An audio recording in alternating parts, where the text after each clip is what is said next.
నమస్తే doctor P Krishnam Raju నాడీపతి. మనం ఇప్పుడు చెప్పుకోబోయేది స్కోలియోసిస్. ఇది వెన్నులో వచ్చే సమస్య అండి.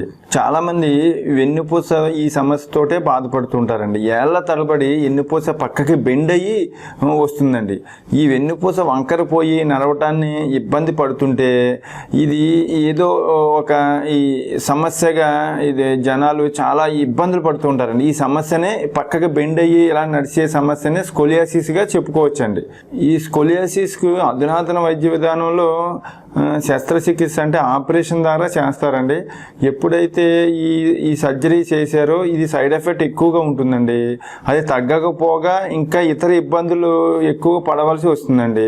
మరొక విధానం ఏంటి అంటే బ్రాస్ను ఉపయోగించడం అనేది జరుగుతుంది. అంటే వెన్నుపూస భాగానికండి రబ్బర్ తొడుగుతారండి. దీనివల్ల కూడా శరీరం ఎదుగుదల లేకపోవటం, శ్వాస సరిగ్గా తీసుకోలేకపోవటం, అలాగే శ్వాస సంబంధించిన ఇబ్బందులు ఎదుర్కొంటారండి. ఇంకా చాలా సైడ్ ఎఫెక్ట్స్ కూడా రావచ్చు. అయితే ఈ విధానం తాత్కాలికంగా మాత్రమే కానండి ఈ బెండ్ అయిన వెన్నుపూస ఏమి స్ట్రైట్ అవ్వటం అనేది జరగదు. అదే దీనికి బయట ఏమైనా మందులు కానీ ఇచ్చినా కానీ మందుల వల్ల వెన్నుపూస స్ట్రైట్ అవ్వటం అనేది జరగదు. పెయిన్ మాత్రం రిలీఫ్ చేయగలరు. అది ఎప్పుడు వాడుకుంటూనే ఉండాలండి. దానివల్ల కూడా సైడ్ ఎఫెక్ట్స్ రావచ్చు. అయితే ఈ స్కోలియోసిస్ అనేది ఎక్కువగా లంబారు థొరాసిక్ రీజన్లో ఎక్కువగా రావచ్చండి. ఎక్కువగా అధిక బరువులు ఎక్కువగా మోసినా, ఎక్కువగా చూడండి ఏమన్నా కాలు లిఫ్ట్ చేసినా, అలాగే ఏదైనా బలవంతంగా తోసినా ఈ నడుము పక్కకి వెళ్ళిపోయి వంకరగా ఉంటుందండి. దీన్నే స్కోలియోసిస్గా చెప్తారండి. అయితే ఈ స్కోలియోసిస్ వ్యాధికి మన సనాతన సంప్రదాయ నాడీపతిలో సులువుగా చేయవచ్చండి. అది కూడా కొన్ని ప్రత్యామ్నాయ థెరపీల ద్వారానే రోజుల్లోనే గంటల్లోనే ఆ వెన్నుపూసను కూడా మనం స్ట్రైట్ చేయొచ్చండి. అదే ఈ దీంట్లో అయితే ఎలాంటి మందులు కూడా అవసరం లేదండి.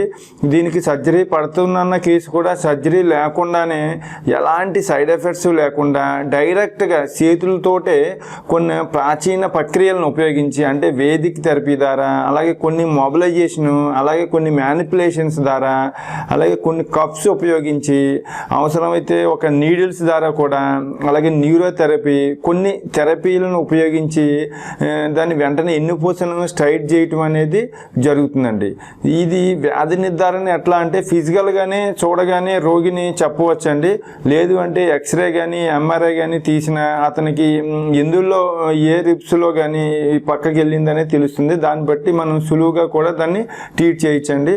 దీంట్లో ఎలాంటి సైడ్ ఎఫెక్ట్స్, ఎలాంటి మందులు లేకుండా సహజసిద్ధంగానే సర్జరీ కూడా అవసరం లేకుండానే ఈ స్కోలియోసిస్ వ్యాధిని రోజుల్లోనే గంటల్లోనే మనం నివారించవచ్చు.